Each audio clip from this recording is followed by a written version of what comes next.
Estamos en el capítulo de neurología.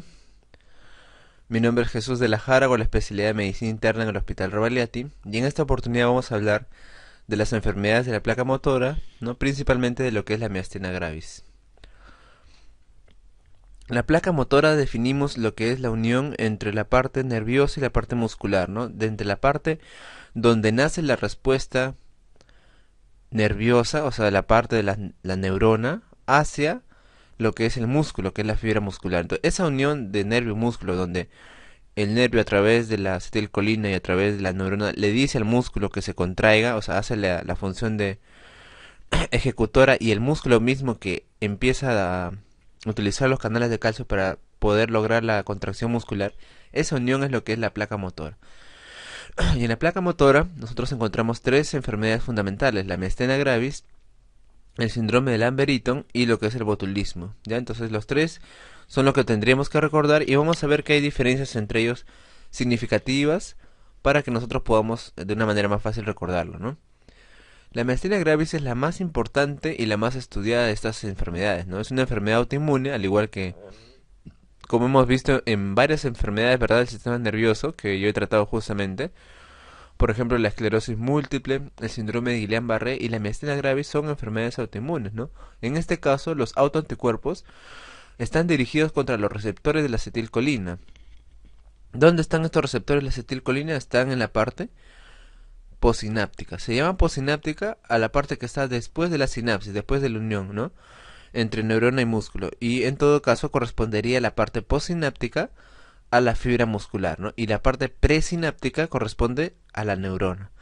Entonces los autoanticuerpos están dirigidos contra los receptores de la acetilcolina, que se encuentran ¿dónde? En la fibra muscular, ¿no? Porque van a recibir la acetilcolina que viene de la neurona. Acuérdense que las neuronas tienen funciones también, aparte de la función nerviosa, también función neurohormonal, ¿no? Neurohormonal, neuroendocrina, y mediante la secreción de acetilcolina va a ejercer su función.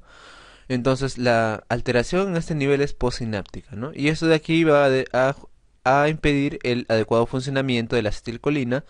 Por lo tanto, no va a haber la contracción muscular y va a presentar el paciente una debilidad muscular, ¿ya? Entonces,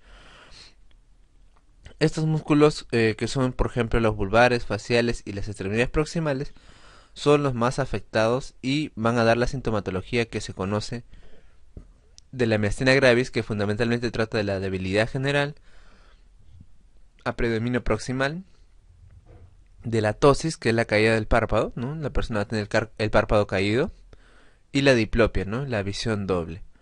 ¿Ya? Esas manifestaciones son las más importantes, y esto de aquí se debe al sitio predominante que afecta la miastenia gravis, ¿ya? La debilidad en los músculos de la respiración obviamente pueden llevar a a la falla respiratoria, ¿no?, lo cual es llamado una crisis miasténica, ¿no? Entonces, esa es la gran diferencia que ustedes deben recordar, pues, ¿no?, desde sus clases de universidad, entre lo que es el síndrome de Guillain-Barré y la miastenia gravis, ¿no? Ambos ocasionan disminución de la fuerza muscular, pero el síndrome de Guillain-Barré es predominantemente distal y la miastenia gravis en la parte proximal, ¿no? Los músculos proximales, los músculos de la cara sobre todo también. Y eso de acá pues puede comprometer al paciente, sí, también le puede dar obviamente una disminución de la fuerza para ejercer la respiración, y esto le puede llevar, igual que el Guillain-Barré, a una falla respiratoria. La incidencia, ¿no? Bueno, la epidemiología que se tiene de Estados Unidos, por ejemplo, es de 20 casos de cada 100.000 habitantes, ¿no? Y en España, más o menos se ha reportado 21 casos por millón, ¿no? Obviamente, una enfermedad que no es tan frecuente, pero sí se ve en la hospitalización, en los servicios de neurología, ¿no? Más o menos con alguna importancia, ¿no? La miastenia gravis también, quiero que recuerden que es una enfermedad que va a afectar más a las mujeres, ¿no? Más a las mujeres que son dentro de 20, 30 años, ¿no? Pero predominantemente mujeres, ¿ya? Miastenia gravis, mujeres. Y el grupo étnico afroamericanos es más frecuente que en cualquier otro tipo de raza, ¿no? Si la miastenia gravis se presentara en edades más posteriores, por ejemplo en la séptima o octava década, más común es que se presente ya no en mujeres, sino en todo caso en varones. La fisiopatología es como la hemos descrito, más o menos, ¿no? La unión neuromuscular presenta la parte del nervio presináptico, ¿no? Pero la parte presináptica es el nervio, ¿no?, que vemos acá. el espacio sináptico es la unión entre ambos y la membrana postsináptica sería la parte de la fibra muscular. Estas de aquí van a contener a lo que son los receptores de acetilcolina, ¿no? Y en cuanto a este problema justamente, el número y función de estos receptores nicotínicos, ¿ya?, del músculo esquelético están disminuidos. Por lo tanto, dependiendo del número de receptores comprometidos va a haber sintomatología, ¿no? Más o menos se dice que aproximadamente, teóricamente, el 30% por debajo debería estar afectado para que los receptores tengan adecuadamente una respuesta clínica, ¿no? O sea, que se vea que el paciente esté con una respuesta clínica inadecuada, ¿no? Entonces, esta pérdida de función de los receptores va a dar como resultado una disminución de la amplitud de la placa terminal, ¿no?, que va a caer debajo del umbral requerido para generar el potencial de acción, ¿no? El potencial de acción, la fuerza necesaria para que la fibra muscular pueda contraerse, ¿no? Entonces se ha asociado un carácter genético también en la miastenia gravis, ¿no? Y la asociación que se hace más frecuente es la de la HLA-DR3, ¿no? Y los alelos B88 con la miastenia gravis también e hiperplasia de timo, ¿no? Los que no son afectados más bien son los músculos que son no esqueléticos, ¿no? Los músculos no estriados, el músculo cardíaco liso. No están afectados porque ellos tienen diferente antigenicidad. No afecta el autoanticuerpo a este tipo de músculos, ¿no?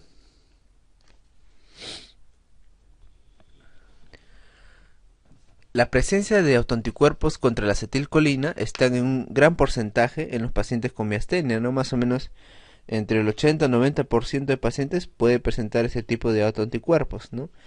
Más bien en algún porcentaje estos de aquí no tienen estos anticuerpos contra acetilcolina, ¿no? Y en ese caso, ese 10% o 15% que no lo tiene, estos pacientes pueden tener otro tipo de autoanticuerpos, ¿no?, que son nuevos relativamente y que son los anticuerpos anti-MUSK, ¿no?, los anti-MUSK, ¿no? Serían los pacientes seronegativos a los autoanticuerpos AChR. Además de la patogenia que hemos hablado, también se ha visto que los pacientes con miastenia tienen un gran porcentaje de relación con patología con el timo, ¿no? El timo es un órgano que sabemos nosotros que debe evolucionar en la edad adulta, que está presente en niños, pero en algunos pacientes, en esos pacientes con miastenia, se dice que hasta el 80%, no 75%, los pacientes tienen una hiperfunción del timo, no hiperplasia, y hasta un 10 a 15% tienen un timoma, ¿no? Por lo tanto, la extirpación del timo es una medida en pacientes con miastenia gravis, ¿no? Porque pueden a través del timo desarrollar estos justamente autoanticuerpos, ¿no?, que se sospecha que es el sitio de producción, que van a generar los problemas que hemos hablado, ¿no? Y como para demostrar que la miastenia gravis es una enfermedad autoinmune importante, ¿no?, justamente sucede lo que sucede con todas las demás enfermedades autoinmunes, ¿no? Ese fenómeno que les he hablado tantas veces, de que se asocia a otras enfermedades autoinmunes. En este caso, la miastenia se puede relacionar a la tiroiditis de Hashimoto, a la enfermedad de Graves, artritis reumatoide e incluso al lupus eritematoso sistémico, ¿no?, lo que nos demuestra más que esta enfermedad es autoinmune. Una característica importante de la miastenia gravis es la característica de debilidad y fatigabilidad. ¿Qué quiere decir fatigabilidad? Que la debilidad muscular va a aparecer más cuando hay más actividad. Si el paciente hace más actividad física, se va a demostrar más debilidad. Mientras más ejercicio hace el paciente, más debilidad muscular tiene. Eso es lo que se llama fatigabilidad. La fibra muscular se fatiga. Este fenómeno de fatigabilidad no se da en todos los síndromes miasténicos o en todas las enfermedades de unión neuromuscular que vamos a revisar, por eso es algo importante. Esta fatigabilidad afecta también a los músculos craneales, ¿no?, sobre todo a lo que es la diplopia. Va a ocasionar la diplopia, que es la visión doble, ¿no?, la ptosis, la caída del párpado, el paciente va a tener el párpado, el ojo cerrado, por decirlo así, una voz pastosa y dificultad para deglutir también. Recordemos que afecta la parte proximal. Entonces el paciente va a tener, aparte de lo que hemos visto, disfagia, ¿no? Come y le duele, ¿no?, un dolor a la deglución. Le va a tener una molestia, una dificultad para deglutir los alimentos, ¿no? Y esa disfagia puede empezar siendo a sólidos, alimentos sólidos, por ejemplo como carne, no papa, y posteriormente esta dificultad para deglutir puede ser hasta con líquidos también, ¿no? El paciente no va a poder, entonces, eso de ahí nos va a demostrar que el paciente puede estar teniendo una enfermedad miastenia gravis. Lo que sí también es importante es recordar que la miastenia gravis no va a tener los reflejos abolidos, están presentes, no pueden estar normales los reflejos, pero a diferencia de otras patologías como el Guillain-Barré u otras que vamos a ver, los reflejos osteotendinosos están conservados, ¿no? La sensibilidad también va a estar conservada en su mayor parte, ¿no? Esa es la gran diferencia de la miastenia gravis con otro tipo de enfermedades, ¿no? Asimismo, la miastenia no va a tener alteración a nivel, por ejemplo, autonómico, ¿no? Como por ejemplo lo tiene el síndrome de Lambert-Eaton. Ni también, a diferencia de este de aquí, no va a tener alteración en lo que es el tamaño de las pupilas, van a estar normal. Entonces, si nos damos cuenta, la miastenia gravis es algo muy, por decirlo así, noble, no muy localizado, ¿no? Mayormente es debilidad muscular que no afectan a otro tipo de sistemas nerviosos, ¿no? No hay disautonomía, no hay alteración pupilar. Hay una debilidad ocular en la mitad de pacientes, ¿no? La mayoría sí tiene debilidad ocular. Como manifestación inicial, el 25% realiza diplopia, ¿no? Empieza con una visión doble. El paciente se queja que tiene visión doble, obviamente es por la tosis, y el 25% tiene una tosis marcadísima, ¿no? Y la progresión puede llevar hasta la debilidad generalizada, ¿no? Obviamente. Hablamos de que los síntomas pueden ser de presentación vulvar, como disartria, que el paciente no va a poder articular bien las palabras, o disfagia que hemos hablado, ¿no? La dificultad para deglutir y el dolor al pasar los alimentos. En 10% de los casos, debilidad en las piernas también, como trastorno en la marcha, obviamente en otro 10%, y debilidad generalizada en 10%, ¿no? Principalmente el problema es proximal, ¿no? Y vamos a ver que el paciente no va a poder realizar algunas actividades, como es, por ejemplo, levantar los brazos, ¿no? Tratar, por ejemplo, de peinarse o de subir las escaleras con levantando las piernas, ¿no? Porque fundamentalmente se van a comprometer primero la musculatura proximal, ¿no? Y para, por ejemplo, para peinarse, para levantar todo el brazo, no solamente la mano, sino todo el brazo, es necesario la musculatura proximal, ¿no? De la parte de los hombros. Igualmente para lo que es subir las escaleras, ¿no? Fundamentalmente la cadera, ¿no? Entonces, de esa manera evaluamos que el paciente tiene más debilidad proximal y no tanto a nivel distal, ¿no? Donde vamos a ver que si hay fuerza en las manos, para cerrar la palma, para empujar con el pie tal vez, ¿no? Entonces, eso de ahí le hace gran diferencia en el antagonismo con el síndrome de Guillain-Barré, ¿no? Más bien es muy escaso, muy rarísimo que el paciente debute con insuficiencia respiratoria como síntoma de presentación. Solamente 1%, ¿no? A diferencia de Guillain-Barré, que hemos visto que la progresión es mucho más rápida, ¿no? Algunos medicamentos pueden afectar esta transmisión neuromuscular y pueden empeorar incluso la patología en el síndrome de miastenia gravis. Y entre ellos podemos encontrar los bloqueadores neuromusculares que se utilizan cuando el paciente va a ir a sala de operaciones, algunos antibióticos como los aminoglucósidos, la quinina, un antimalárico, la quinidina, la toxina botulínica, el ciprofloxacino y otros fármacos como las estatinas, ¿no?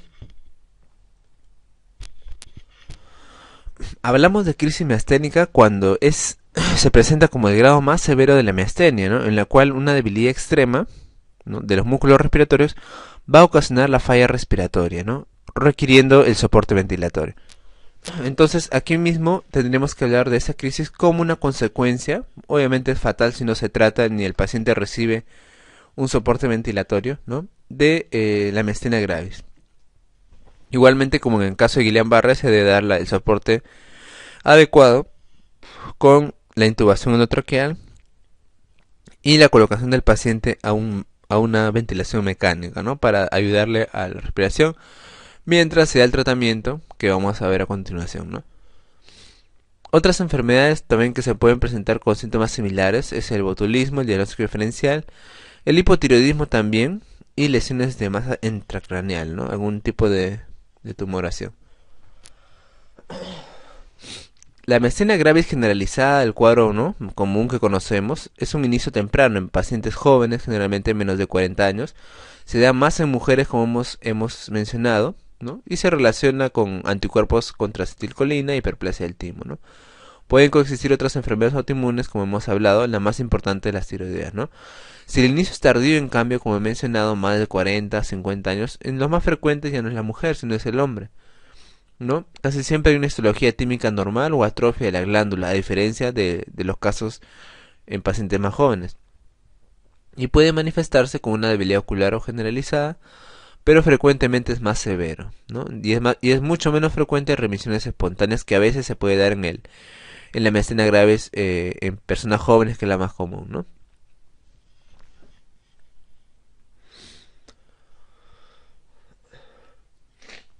Hay un porcentaje de la miastenia gravis que se llama miastenia gravis ocular, porque solamente afecta a los ojos. El 17% de pacientes solamente está limitada a los músculos oculares, ¿no? Y es más en niños. Más del 50% de esos pacientes con miastenia ocular sí tiene anticuerpos antiacetilcolina, pero no desarrolla la debilidad muscular, ¿no?, generalizada, solamente de los músculos de las órbitas, ¿no? Si la debilidad permanece limitada muchos años, más de 2, hay más porcentaje de posibilidad que la enfermedad no se generalice, ¿no? 90% aproximadamente, ¿no? Hemos hablado que hay algunos pacientes que no tienen la presencia de anticuerpos anticolinesterasa, ¿no?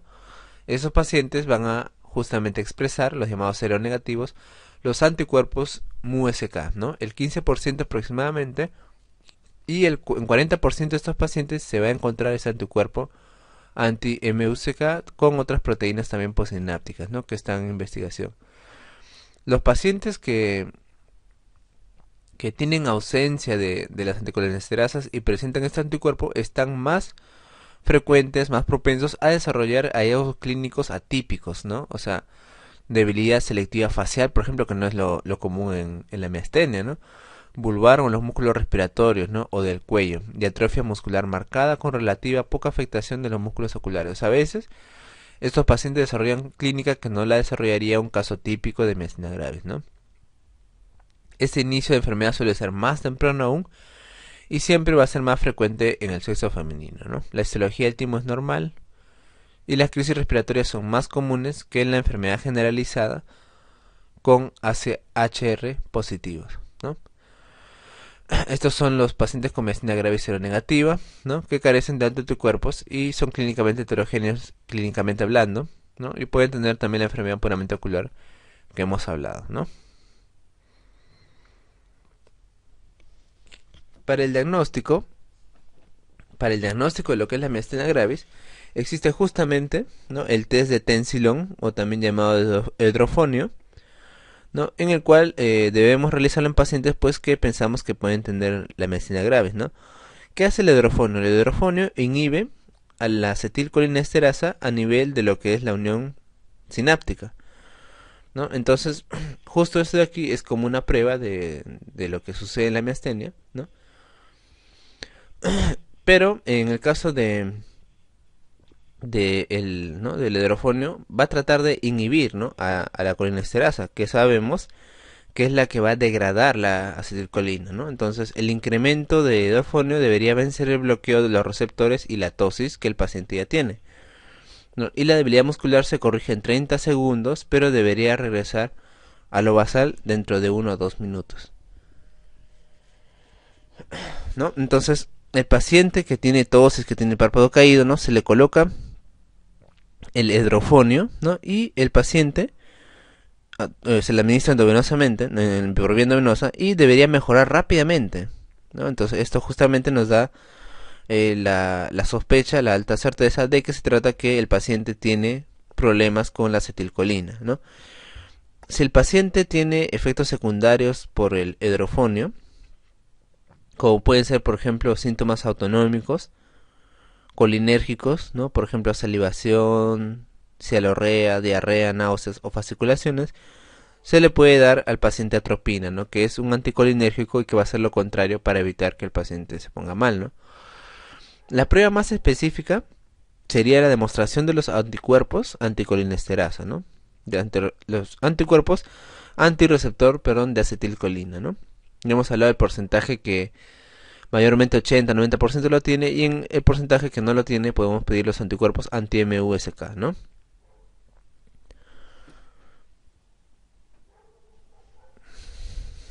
Para el tratamiento tenemos esta mnemotecnia, que es la PITA, ¿no? PITA, en el cual recordamos los tratamientos PITA de plasmaféresis y inmunodepresión, que vamos a considerar aquí sí a los corticoides y a la cetoprina, que es otro inmunosupresor, la timectomía y los anticolinesterásicos, ¿no? Como la piridostigmina. Los inhibidores de la colinesterasa son seguros, efectivos y la primera línea de tratamiento. No es un tratamiento obviamente que va a la causa, pero sobre todo es un tratamiento sintomático, porque va a ayudar al paciente a relevar los síntomas que les puede dar lo que es justamente la deficiencia de acetilcolina, ¿no? La inhibición de la acetilcolinesterasa no reduce la hidrólisis, o sea, la degradación de la acetilcolina, y esto va a incrementar la acetilcolina en la membrana postsináptica, ¿no? Entonces de esta manera pues nos vamos a mejorar al paciente, ¿no? Porque va a tener más cantidad de acetilcolina para poder realizar pues, ¿no?, la transmisión de impulso nervioso y la contracción muscular. Una complicación potencial es la debilidad musculoesquelética, debilidad colinérgica, debido al bloqueo de la despolarización neuromuscular. Justamente por eso es que este tipo de fármacos puede tener a veces, ¿no?, un efecto contrario, ¿no? Va a ocasionar una debilidad musculoesquelética, pero debido al bloqueo de la despolarización neuromuscular. Entonces, para ese tratamiento vamos a utilizar lo que es la piridostigmina, nombre comercial el mestinón, y es el inhibidor de la colinesterasa que más se ha utilizado por menos efectos secundarios muscarínicos, ¿no? El inicio de efecto es de 15 a 30 minutos en una dosis por vía oral, con efecto pico a la hora o a las 2 horas aproximadamente, ¿no? Se va a disminuir gradualmente a las 3 a 4 horas posteriores a las dosis, ¿no? Se da una dosis inicial de 30 a 60 miligramos, que se puede dar cada 8 horas o 4 veces al día, dependiendo de la sintomatología del paciente, ¿no? Los beneficios óptimos ocurren con una dosis de 60 cada 4 horas, y no podemos exceder dosis de 450 miligramos diarios, porque puede inducir una debilidad colinérgica, ¿no? La piridostigmina es la más usada, pero también debemos recordar que tenemos a la neostigmina, ¿no? Pero tiene un poco más de efectos adversos, por lo tanto se prefiere la piridostigmina, ¿no? Ambos están en, bueno, la piridostigmina sí está en vía oral y la neostigmina más en vía parenteral, ¿no? Como mencioné, es un tratamiento más que todo sintomático, y es ideal obviamente pues en pacientes que tienen solamente compromiso oftalmológico, ¿no? Una miastenia ocular, en todo caso que le ocasiona al paciente molestias como diplopia, ¿no? Y en ese caso va muy bien, ¿no? La plasmaféresis es un procedimiento que hemos hablado, el recambio plasmático, que en este caso va a remover estos anticuerpos, ¿no?, los acetilcolina receptores, y va a ocasionar una mejoría más o menos rápida, ¿no? Las pautas comunes que ya hemos hablado, que no están bien estandarizadas en general de la plasmaféresis, es que remueva de 2 a 3 litros de plasma diariamente, ¿no?, o 3 veces por semana, interdiario, hasta la mejoría del paciente, ¿no?, generalmente de 3 a 5 recambios, ¿no?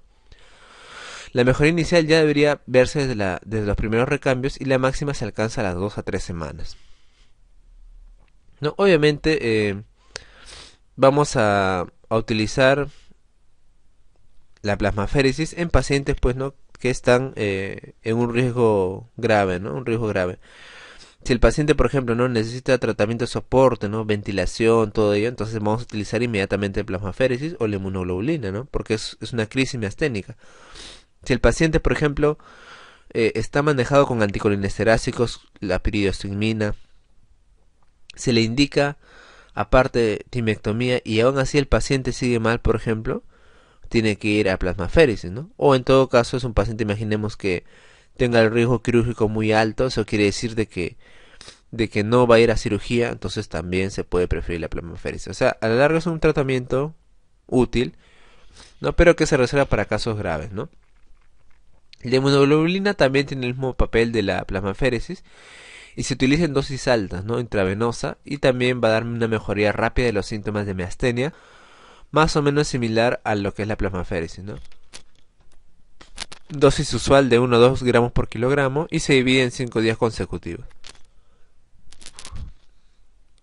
Puede estar relacionado con la disminución en la producción de anticuerpos, ¿no? Y tiene las mismas indicaciones que la plasmaféresis, también para casos graves, ¿no? En pacientes con miastenia gravis severa y que tienen pacientes con respuesta fallida a dosis máxima de corticoides e inmunosupresores. En cuanto a los corticoides, no hay unos estudios controlados tal vez tan documentados que vean un beneficio, pero sí es considerado más aquí en la miastenia gravis como tratamiento, ¿no? Se indica en pacientes con síntomas discapacitantes moderados a severos resistentes a la terapia con inhibidores de la colinesterasa. Para pacientes con miastenia gravis severa se inicia con dosis altas, ¿no? Más o menos de 1 miligramo por kilo, ¿no? El paciente pesa 60 miligramos al día por vía oral, ¿no? Y luego, después de la remisión, se puede llegar hasta una dosis mínimamente efectiva, ¿no? O sea, la dosis mínima efectiva, ¿no?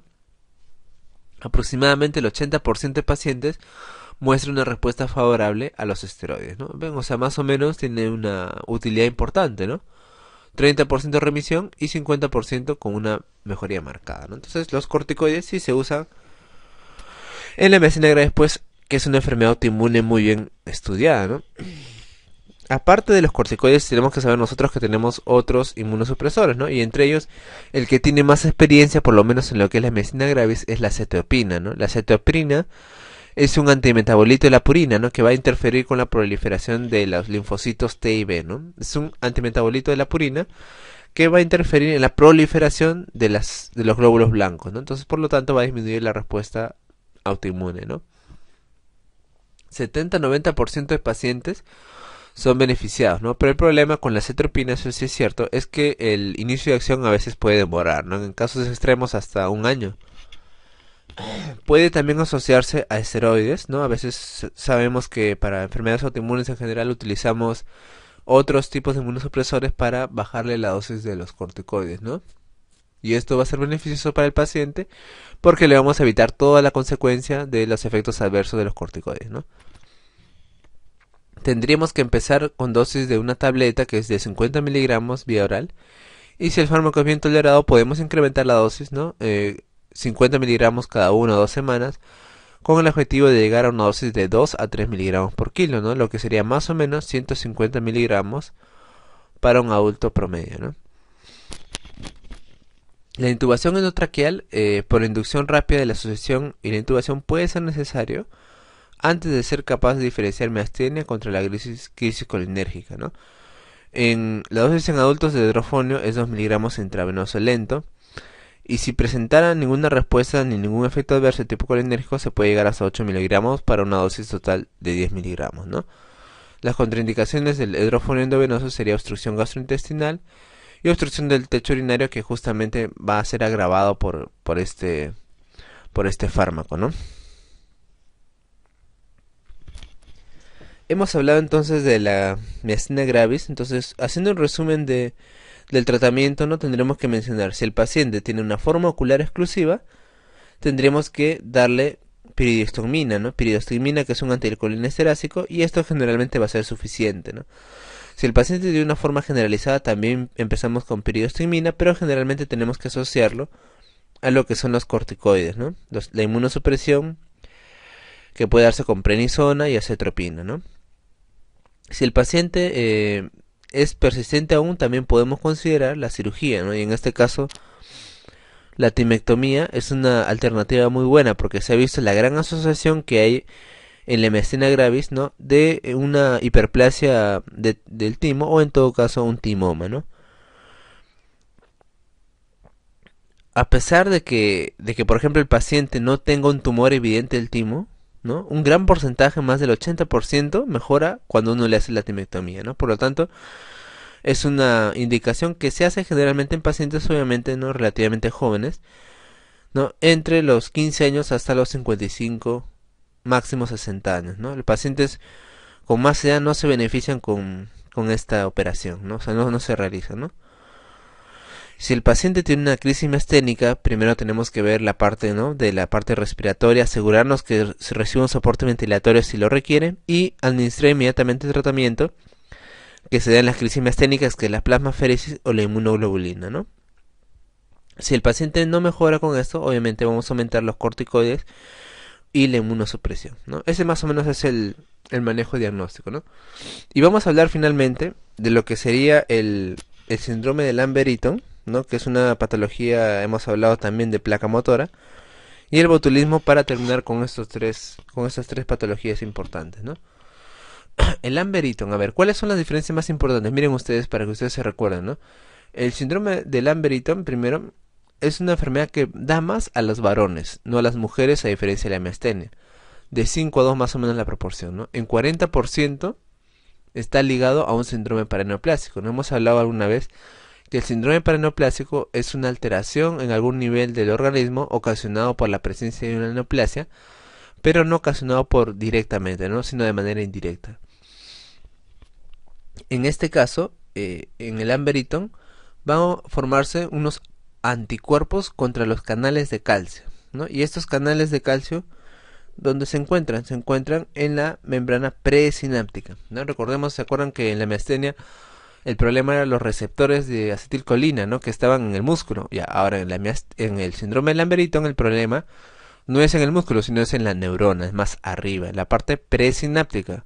Y lo que va a suceder es que los canales de calcio van a ser atacados por estos autoanticuerpos y no van a liberar adecuadamente la acetilcolina, ¿no? Entonces, es un síndrome paraneoplásico que se relaciona frecuentemente con la neoplasia, el cáncer microcítico, ¿no?, de células pequeñas pulmonar, ¿ya? El NM microcítico pulmonar.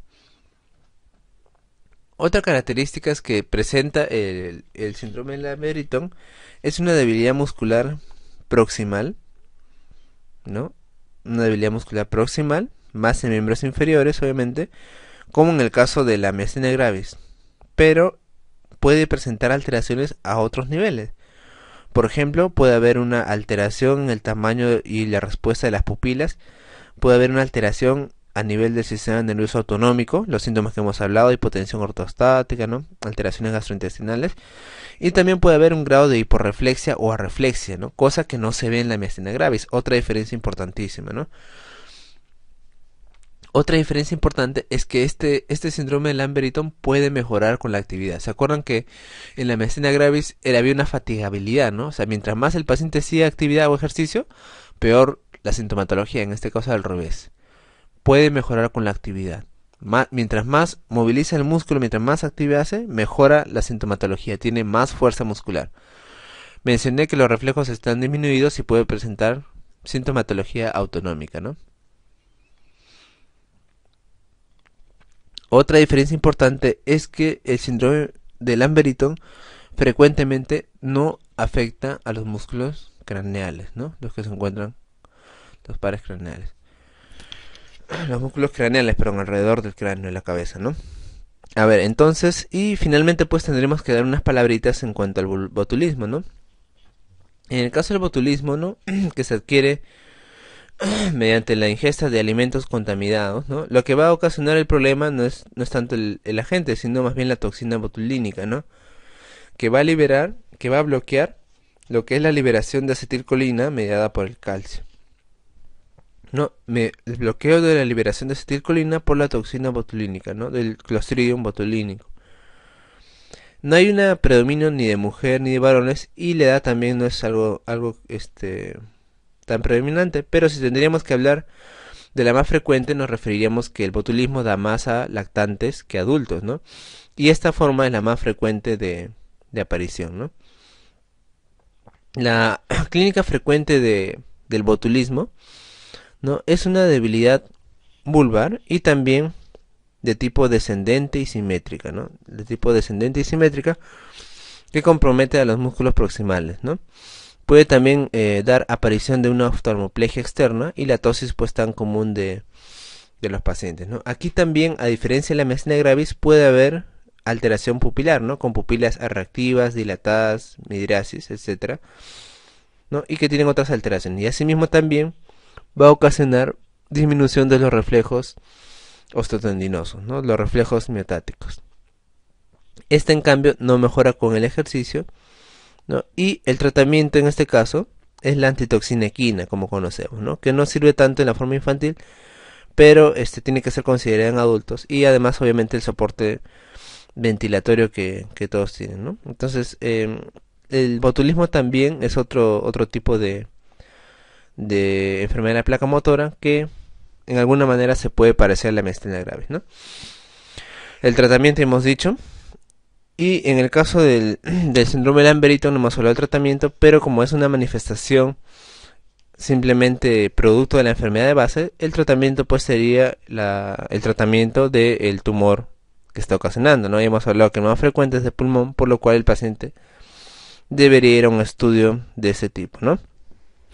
En estos procesos que hemos hablado también deberíamos hablar de lo que es el examen neurofisiológico, ¿no?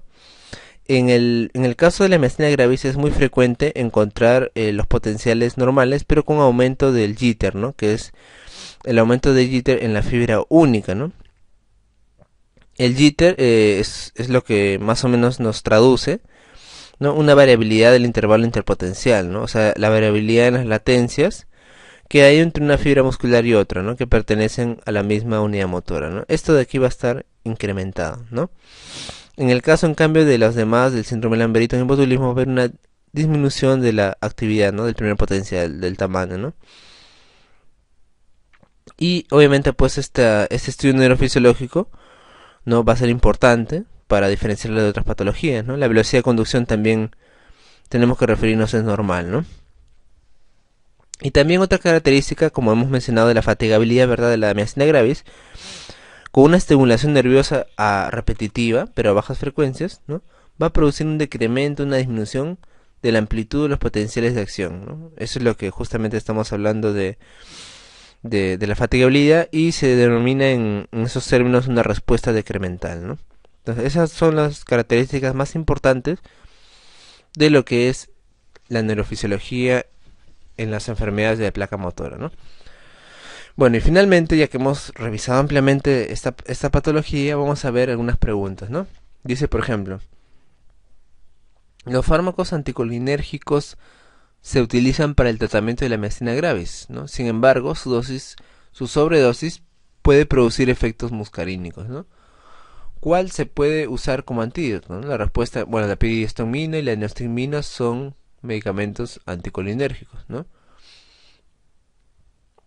En este caso, entonces, la alternativa sería la clave atropina, ¿verdad? Sin embargo, su efecto muscarínico sería un fármaco anticolinérgico, ¿no? Lo cual sería la atropina.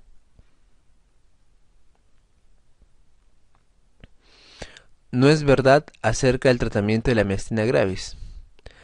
¿Se puede dar esteroides por tiempo indefinido? Bueno, a veces hay que recurrir a la inmunodepresión. Sí, es cierto, ¿no? Hemos hablado de los mismos corticoides y la cetropina, ¿no? El recambio plasmático es un tratamiento duradero. Mm, bueno, tiene un cierto pico, pero se podría considerar que a veces remite las crisis, ¿no? El timoma se reseca siempre independientemente de la edad del paciente, ¿no? Hemos hablado que el timoma, ¿no? Predominantemente se realiza la extirpación en pacientes que se encuentran entre la pubertad y los 55 años, ¿no? Tras cirugía puede haber empeoramiento del proceso, sí es cierto, ¿no? Entonces yo me quedaría en este caso con la clave, la D, ¿no? Señala el mecanismo de acción de la toxina botulínica de tipo A respecto de la acetilcolina a nivel de la unión neuromuscular en el tratamiento de la distonía idiopática, ¿no? A ver, bloqueo de receptores postsinápticos de la membrana muscular. B, inhibición de las neuronas alfa, beta y gamma del sistema periférico. C, inhibición de proteínas vesiculares y de membranas presinápticas. D, ruptura de puentes disulfuro y liberación de fracción neurotóxica. Y E, inmovilización de vesículas de acetilcolina axonal, ¿no? En este caso, entonces, nosotros sabemos que el botulismo lo que ocasiona es una disminución de la liberación de la acetilcolina, ¿verdad? Entonces, en este caso sería La clave, la letra E, inmovilización de vesículas de acetilcolina axonal, ¿no? De lo que es la neurona. Con respecto al botulismo, márquelo falso. Es un trastorno presináptico, verdadero. La toxina botulínica bloquea la liberación de acetilcolina, verdadero. C, existe hasta 6 tipos de toxina. Bueno, sí, ¿no? Estamos hablando de la de tipo A, B, E y otras más, ¿no? Sí podría ser. D, puede aparecer a cualquier edad, sí, pero es más frecuente en lactantes, hemos dicho. Y E, la forma más frecuente es la del adulto, sería la respuesta incorrecta, ¿verdad? E, la forma más frecuente es la del adulto. Marcar la falsa con respecto a la enfermedad de Lamberito. A, es frecuente que los pacientes tengan arreflexia. Se ve en estos pacientes, no hemos hablado que sí pueden tener arreflexia. B, la fuerza aumenta tras un poco de ejercicio, verdadero, también hemos hablado que el Lamberito se presenta así. C, es más frecuente en varones, verdadero. D, el tratamiento de elección es el interferón beta. No, no es, eso es verdad, el tratamiento es el tratamiento de la causa subyacente, ¿verdad? E, puede tener síntomas disautonómicos, verdadero, hemos hablado que sí puede tenerlos a diferencia de la miastenia que no es común, ¿no? La clave sería la alternativa D. Con respecto al Lamberito, márquelo falso. Es un trastorno presináptico de la transmisión neuromuscular, verdadero, ¿verdad? B, es causado por anticuerpos que bloquean los canales de calcio, verdadero. Estos se encuentran justamente en la neurona, en la parte presináptica. C, los anticuerpos producidos impiden liberación, verdadero. D, aparece más frecuente en mujeres, hemos hablado bien claro que en la miastenia, más frecuente es en mujeres, pero en el Lamberito es más frecuente en varones, ¿verdad? La clave sería la D, y la clave es considerado un síndrome miasténico, obviamente sí, ¿no? Bueno, hasta acá terminamos con este tema, muchas gracias por su atención, permiso.